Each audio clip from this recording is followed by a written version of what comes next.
3절을 통해서도 우리 하나님의 그 성향, 하나님을 우리가 발견할 수 있습니다. 그러니 우리의 이것을 꼭 기억하셔야 됩니다. 하나님은 속일 수가 없다라는 그 사실이요. 그러니까 우리 2절 말씀을 보시면 그들이 장차 내게 부르짖기를 나의 하나님이여 우리 이스라엘이 주를 아나이다 하리라. 우리 지난주 말씀을 기억하셔야 됩니다. 이 말씀만 보면은 이스라엘이 하나님 앞에 돌아온 것 같아요. 그런데 하나님 우리 3절을 통해서 나타나고 있는 것처럼 그들의 회개가 거짓이었음을 하나님은 알고 계시다는 사실입니다. 그러니까 우리가 호세를 통해서 계속해서 수요일마다 우리가 받아가는 그 깨달음과 또 귀한 복음은요, 하나님의 죄값에 대해서 우리는 계속해서 기억하고 있다라는 거예요. 그러니까 하나님 죄는 짓지 않아야 된다. 죄 짓고 회개하면 된다라고 우리가 그동안 그렇게 배워왔고 알아왔고 어쩌면 우리가 그렇게 살아왔다면 그것들이 호세아서를 통하여서 얼마나 잘못된 것인가라는 것을 깨닫는 그 것이다. 그래서 죄값은 반드시 따른다. 그렇기 때문에 성도들은 죄를 짓지 않아야 한다라는 것이고, 또 우리가 두 번째로 발견할 수 있는 것은 죄를 지었다면, 그러니까 이것은 우리가 자범죄, 막 원죄 이런 것들을 구분하기보다는 그야말로 죄를 짓는다면, 그리고 호세아서에서 강하게 얘기하고 있는 것은 하나님께서 우리에게 얘기하고 있는 것은, 그러니까 세상이 우리에게 얘기하는 것도 결국은 거짓입니다. 거짓. 우상 숭배는 거짓을 나타내는 거죠.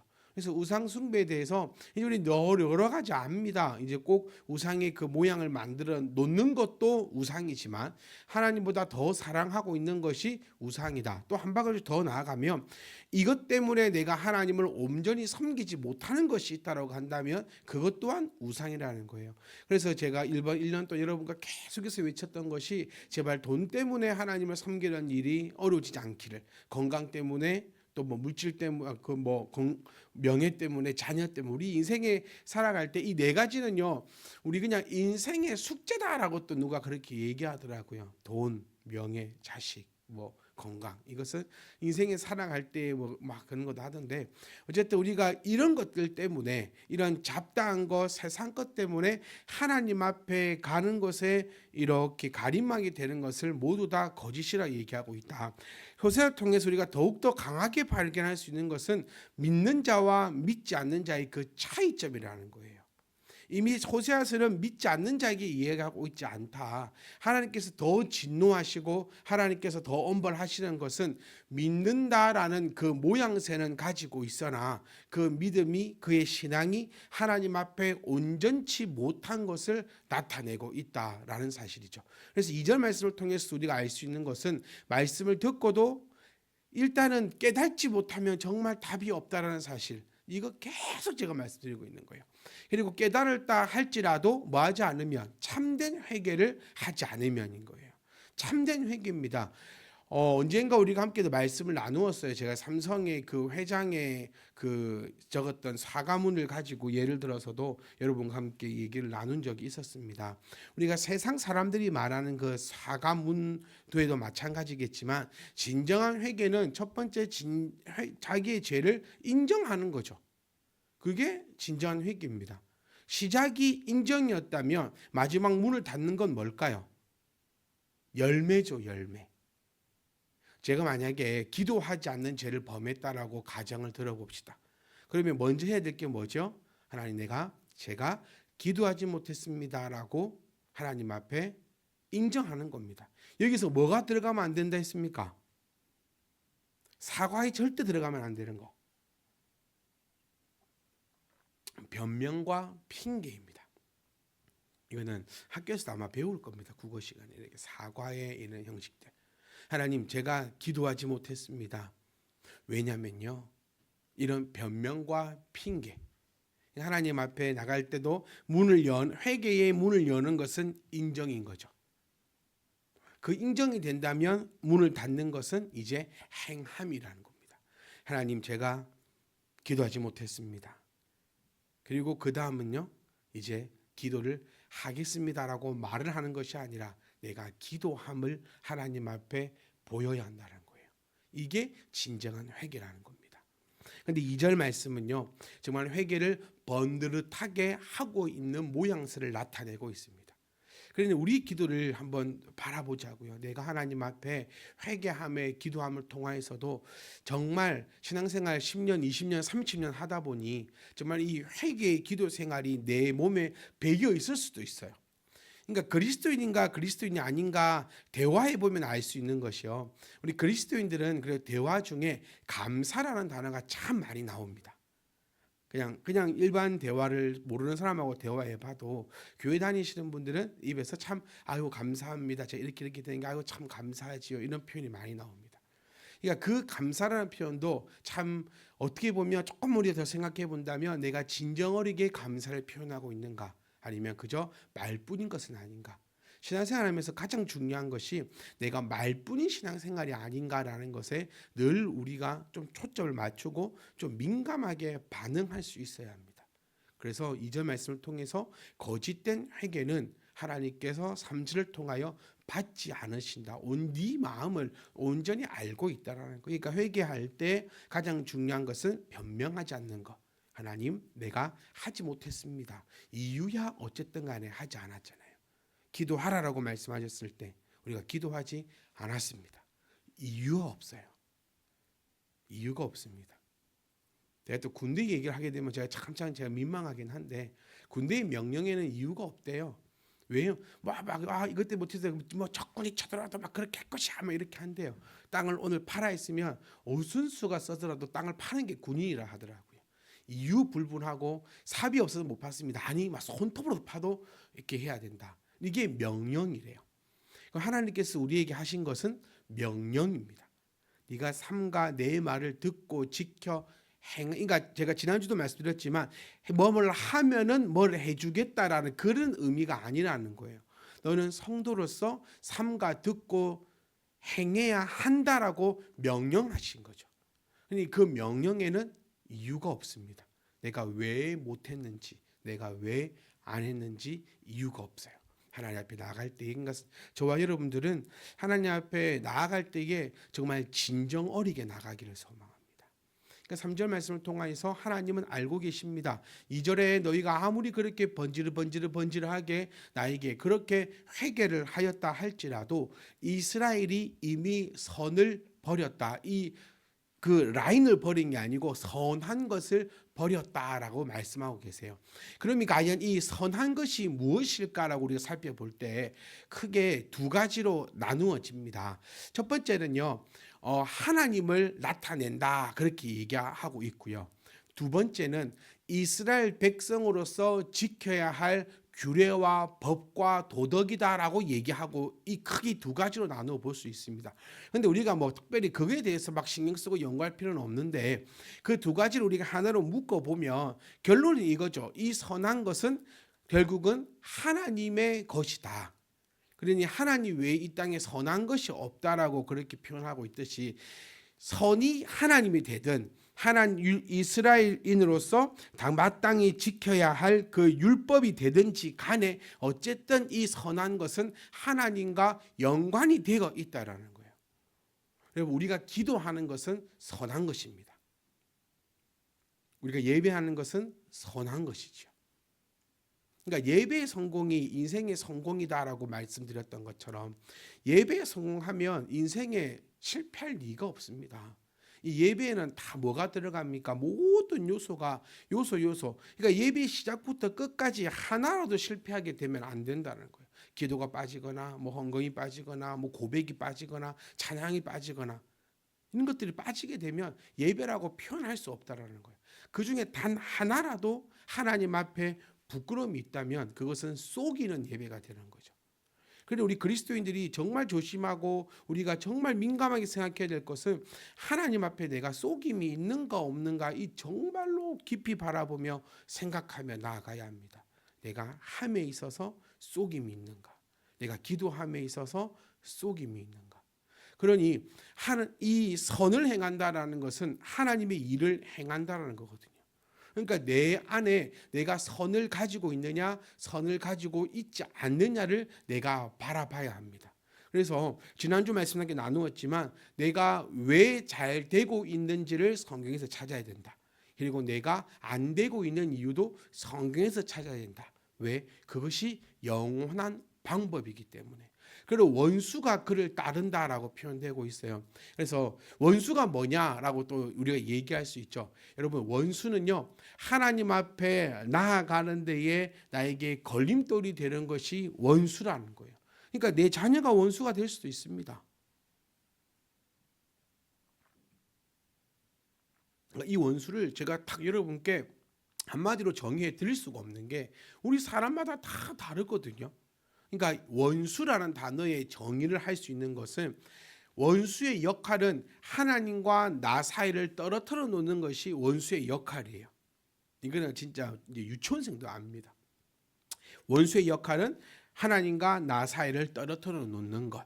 그러면 뭐가 원수냐라고 했을 때, 내가 하나님께로 가는 데 있어서 이 계속 뭐가 막힌다, 걸림돌이 된다, 이것 때문에 내가 고민하게 되고 하나님 앞에 온전한 예배 생활을 할 수가 없다라는 것이 나에게 원수가 되는 거죠.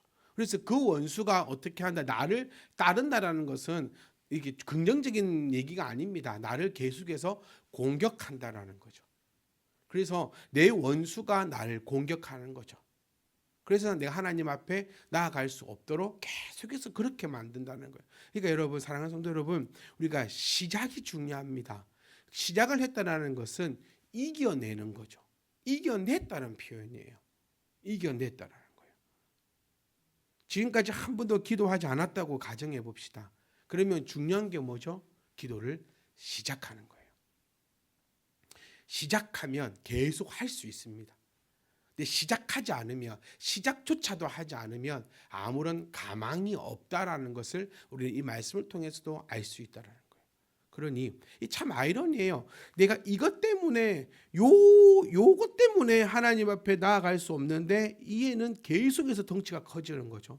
그러니까 계속해서 나를 공격해 오는 거예요.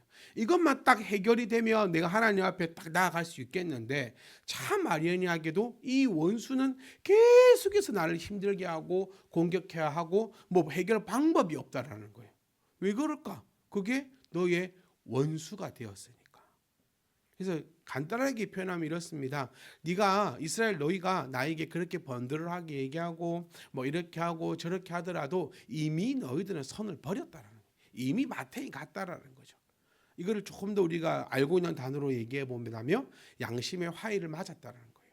말씀이 선포되어도 나한테 하는 말 같지 않고, 나한테 하는 말 같아 보여도 핑계거리가 있고 변명거리가 있고, 나하고 상관이 있어도 그냥 한 귀 듣고 듣지 않는 거죠. 암만 외쳐도 아무래도 변하지 않는 것. 지금 이 이스라엘 백성들을 두고 하는 말씀이고, 또 우리를 두고 하는 말씀이라는 겁니다. 이미 선을 버렸다. 그러니까 이미 뭡니까? 이미 그냥 마태에 갔다는, 우리가 여기까지는 안 가야 돼요. 정말 지금 이 호세아서는요 거의 극한의 것을 보여주고 있는 거예요. 거의 극한의 것을.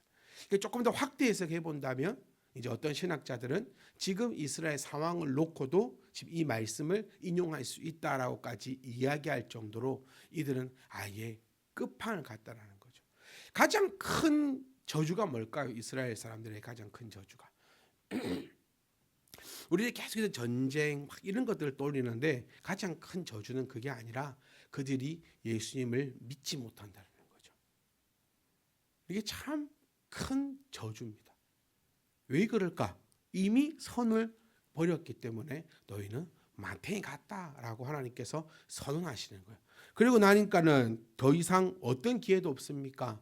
회개할 기회조차 그들은 얻지 못하는 장면을 바라볼 수 있다는 거예요.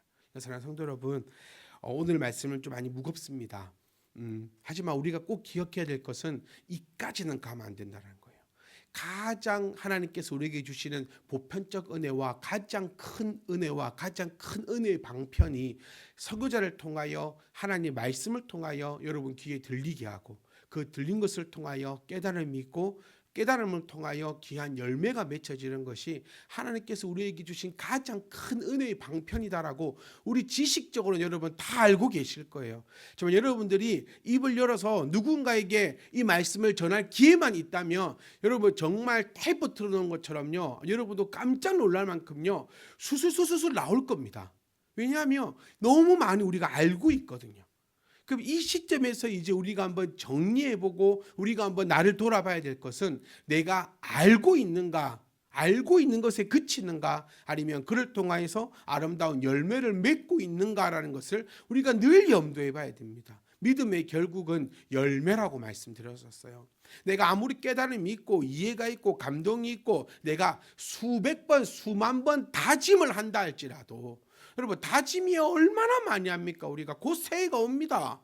그 또 뭔 다짐합니까? 우리 새해가 되면 항상 살 빼버리라. 늘 이 다이어트에 이 다짐을 해봅니다. 다짐은 하고 다짐만 하면 뭐합니까? 계속 먹는데 먹는 거에 장사 없다. 저 지금 큰 마음에 새겨놓고 있어요. 아무리 운동을 해도 먹으면 도루묵. 그래서 먹는 거에 장사 없다. 다짐 1000번 만번을 해보십시오. 한 번 순종함이 더욱더 아름답습니다. 그게 성경에서 뭐라 표현합니까? 수만 번 수천 번의 제사보다 한 번의 순종이 더욱더 아름답다라는 거죠. 과연 우리가 아름다운 열매를 맺고 있는가? 그러니까 절대로 원수가 그를, 너는 이미 선을 버렸어. 그러니까 원수를 너희를 따를 거야. 이제 너희에게 있는 건 뭐밖에 없다. 이제 그 원수의 억압과 원수 때문에 네가 빌빌거리는 그 장면밖에 없다라는 거죠. 그러니까 우리가 또 역사적으로 돌아가 봅시다. 이 이스라엘은 하나님 말고 누구를 의지했습니까? 아수를 의지하고 이집트를 의지하고 바벨론을 의지하고 그들의 여러 사람들을 의지했었습니다. 그리고 그들이 곧 뭐가 됐습니까? 원수가 되었죠. 그리고 그들 손에 의해서 이스라엘은 산산조각이 나버립니다. 이것을 우리가 보면서 기억해야 된다는 거예요. 그러니까 사랑하는 성도 여러분, 저와 여러분이 하나님 그 말씀을 못 듣게 만드는 그 원수가 무엇인지를 먼저는 찾아야 합니다. 그리고 우리는 이미 찾았을 것입니다. 그러면 찾았다면 이제 그 원수가 내 원수가 되지 않도록 해야 합니다. 그것이 순종이라는 거죠. 4절 말씀입니다. 그들이 왕들을 세웠으나, 이 좀 너무 이 복잡하고 어려운 말씀인데요. 이게 역사적으로 우리가 다 살펴볼 수 있겠지만 오늘은 그 장면보다도 우리가 좀 이렇게 둥글스름하게 한번 가보고 싶어요. 왕들을 세웠다. 그리고 지도자들을 세웠다. 이렇게 나타나고 있어요. 왕과 지도자가 나타내는 의미는요, 평안합니다. 평안. 왜 왕을 세울까요? 사람들이. 우리가 성경 공부 때 이렇게 나누어서 알겠지만 왕은 백성을 지키는 자입니다.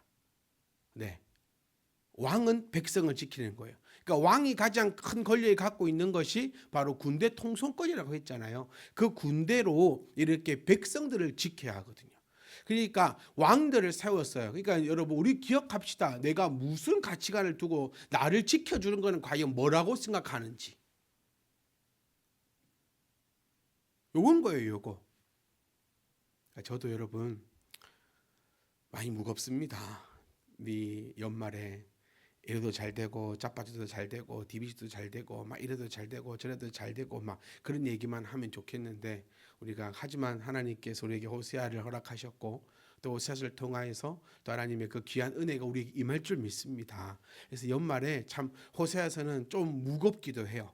그래서 그렇게 하지만 우리가 인간적인 그 생각으로 접근하는 것이 아니라 하나님의 그 귀한 말씀으로 접근해서 정말 또 다르게 생각해 보면 연말에 우리가 한 번 더 회개할 바를 찾을 수 있고 또 한 번 더 털어낼 수 있고 또 한 번 새롭게 출발할 수 있는 이 시점에서 우리가 과연 나의 2025년의 채널을 어떻게 맞출 것인가라는 것을 한 번 더 생각해 봐야 한다는 거예요. 우리 채널을 맞춰야 되는 거예요. 어디 채널로 맞출 것인가. 그러니까 이렇게 살면 어떻게 된다. 이렇게 된다는 거예요. 그런데 너는 바보가 이렇게 되려고 이렇게 맞추겠냐는 거예요. 그러니까 그들이 왕을 세웠다. 너희가 평안하고 싶어서 돈을 벌었느냐? 편하고 싶어서 운동을 했느냐? 편하고 싶어서 이렇게 했느냐? 아니, 그거는 내게서 난 것이 아니지 않느냐. 내게서 난 것은 내게서 난 것이 아니면 우리 계속해서 말씀을 함께 나누었던 것을 또 종합해보는 그런 시간이에요. 하나님께서 난 것은 누가 지키십니까? 하나님이 지키시는 거예요. 왜? 하나님의 것이니까. 그래서 우리가 누구 것이 되자 했습니까? 하나님의 것이 되자. 그래서 하나님은 네 편, 내 편을 확실하게 체크하신다는 거죠. 그러니까 내게서 난 것을 내가 지킨다는 거예요. 근데 내게서 난 것이 아니기 때문에 내가 지키지 않는다라는 거죠. 오히려 어떻게 한다? 그것이 나의 원수가 되니 내가 싸울 것이고 싸우면 반드시 이긴다. 라는 것을 한 번 더 나타내어 주고 있습니다. 그리고 지도자를 세웠다. 지도자 세운 이유도 뭡니까? 다 행복하게 잘 살려고 하는 거예요. 우리 여러분 다 행복하게 잘 살자고 했잖아요. 행복하게 잘 살려면 하나님 앞에 나아감이 있어야 한다라는 사실을 계속해서 외치고 있습니다. 그러니 하나님과 나 사이를 방해하고 있는 그것이 무엇이 되었든지 간에 그거 치워버려야 돼요. 네가 행복하려고 그렇게 했지. 그런데 그것은 내게서 난 것이 아니야. 네가 네 자녀들과 함께 평안하게 살아보려고 지도자를 세웠지. 그런데 그거 내가 몰라. 그리고 그들이 또 그 은과 금으로 누구를 위하여? 자기를 위하여. 지금 지저도 나옵니다. 은과 금을 누구를 위하여? 너를 위하여 사용하지 않았느냐? 너를 위하여 우상을 나를 위해서 만들었냐? 아니지 않느냐? 사랑하는 성도 여러분, 우리는 기억합니다. 무엇을 먹든지 마시든지 하나님의 영광을 위하여 하라. 내가 먹는 것은요, 하나님의 영광이어야 합니다. 내가 생활하는 그 모든 것들이 하나님의 영광을 위해서 해야 되는 거예요. 왜 내가 먹습니까, 여러분? 이거 우리 고민해 보자는 거예요. 내가 왜 먹어요? 살려고 먹습니다. 왜 사는데요? 그 질문에 하나님의 영광을 위해서입니다라는 고백이 나와야 돼요. 그런데 오히려 너는 나의 영광이 아니라 너를 위하여 너의 은과 금으로 우상을 만들었지 않느냐. 그 결과가 어떻게 된다? 결국은 파괴되고 만다. 여기서 파괴는 두 가지를 나타냅니다. 첫 번째는 우상이 파괴된다는 거죠. 네가 너를 위하여 만들어 놓은 것 그거 파괴된다. 결단코 그것이 너를 지키지 못하고 너를 돕지 못하고 네가 바랬던 그 힘이 거기서 나오지 않는다. 여러 번 우리가 수많은 설교제를 통해서 우리는 이런 표현을 많이 들었습니다. 하나님이 예를 들어 한번 불어버리시면 너의 그것은, 너의 저것은, 너의 이것은 바닷가의 모래알처럼 흩어진다라는 거죠. 뭐가 영원하냐라고 할 때 하나님만이 영원합니다라는 그 고백이 내 입에서 나와야 되는 거예요. 우리가 돈을 왜 법니까? 하나님의 영광을 위해서 벌어야 돼요. 내 자식 먹이려고 나 먹고 살려고 버는 돈은 하나님과 상관없는 거예요. 그거는 네가 왕을 세웠으나 내가 세운 거 아니다. 그러니까 나에게 주신 것은 누가 주신 것이 되어야 됩니까? 하나님께서 주신 것이 되어야 돼요. 그렇기 때문에 내가 헌금도 할 수 있고요. 내가 기도도 할 수 있고요. 교회 일도 할 수 있고 내 시간 쪽에서 전도도 할 수 있는 거예요. 나에게 생명 주신 이가 하나님이시다라고 인정이 되니까요. 그런데 반대로 이것이 내가 인정이 되지 않고 나를 위해서 세운 것이 되면요. 아무것도 할 수 없어요. 기도도 할 수 없습니다. 헌금도 아까워서 못해요. 교회 일 피곤합니다. 전도 안 돼요. 왜? 하나님께서 나에게 주신 것이라고 인정하지 않고 내가 나를 위하여 음과 금으로 만든 것이 되어버리거든요. 결국 그것은 파괴된다라고 말씀하고 있고 우리가 역사를 통해 보았던 것처럼 그렇게 파괴가 되었습니다. 두 번째 이 파괴가 된다는 것은 바로 나 자신을 의미하고 있어요. 우상을 섬긴 그 이스라엘이 파괴된다는 거죠. 그래서 보십시오. 아수르도 파괴되었고요. 이집트도 파괴되었고 그리고 중동 전체가 다 파괴되었습니다. 그리고 이스라엘도 파괴가 된 거죠. 왜냐하면 그 전부 다가 하나님 안에 들어있지 못하였기 때문에. 사랑하는 성도 여러분, 우리는 이 말씀을 기억하고 정말 하나님 것 말고는 전부 다 좀 자유함이 있었으면 좋겠어요. 하나님 안에 있는 자는 자유함이 있거든요. 그러니 기도하고 싶을 때 정말 여러분 마음껏 기도할 수 있는 그런 복된 성도가 되시길 원합니다. 아멘. 그리고 내가 하나님 앞에 헌금하고 싶을 때 마음껏 하나님께 드릴 수 있는, 아까워서 못 드리고 없어서 못 드리고 그런 우리들이 아니라 정말 마음껏 하나님 앞에 드릴 수 있는, 그것이 물질이 되었던 시간이 되었던 뭐가 되었든지 간에 이 모든 것이 하나님의 것이다라는 인정이 있으면 다 가능합니다. 그런데 이것이 나를 위한 것이다라고 생각되어지면 아무것도 되지 않는다는 사실을 우리가 꼭 기억하시고, 우리가 파괴되고 말리라라는 이 말씀이 아니라 복에 복을 더하여 너를 통하여 나의 영광이 온 세계에 나타나리라라는 그 말씀이 우리와 상관이 있는 말씀이기를 주의 이름으로 부탁드립니다.